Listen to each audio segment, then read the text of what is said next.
আপনি কে, আপনি যা পারেন তাই করেন গা, আপনি তো আর প্রেসিডেন্ট না, আর আপনার কামলাও আমি দিই না। আমি বলছি যে কামলারা দেন, আমার কৃষক, আমরা কৃষক, আমাদের উপার্জনই তো আপনারা চলেন, বেতন টেতন টাকা পয়সা সরকার দিতেছে। আমি ধান খেতে গেছি, ধান খেতে যাওয়ার পর জায়গায় দেখি যে ধানের চারা পোকে খেয়ে ফেলেছে। তখন থেকে উঠে ধানের চারা নিয়ে আমি সোজা কৃষি অফিসে আসছি। কৃষি অফিসে এসে ভিতরে ঢুকে বললাম যে আমার এই মানিকগঞ্জ স্যারের আমার নাম্বারটা দেন আর ভিডিও করে স্যারের দেখান। কয়েকটা নাম্বার আমার কাছে নাই, ভিতরে আছে, ভিতরে যান না।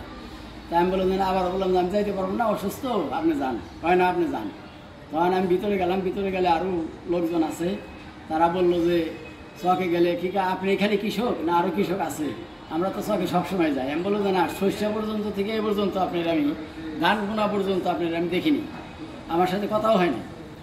কয় কি যে এর আগে আক্তার রে ই করেছিলেন আপনি, আক্তার রে এ জায়গা থেকে বদলি করেছিলেন আপনি। আমি বললাম না, আমি বদলি করিনি, এটা সরকারই করেছে। তখন কয় কি যে আপনি কে, আপনি যা পারেন তাই করেন গা, আপনি তো আর প্রেসিডেন্ট না, আর আপনার কামলাও আমি দিই না।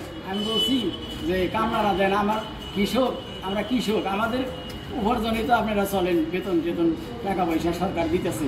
এটা তো প্রধানমন্ত্রীর নির্দেশ। কেন আপনি চকে যাবেন না, কেন খ্যাত দেখবেন না? এই কথা বলাতে বললো যে আপনি মুরব্বী না হলে একটা কিছু করে ফেলাই দিতাম। এই কথা 3-4 জনকে আমাকে বলছে, আপনি যা পারেন করেন। আমার আপনি যান এখান থেকে।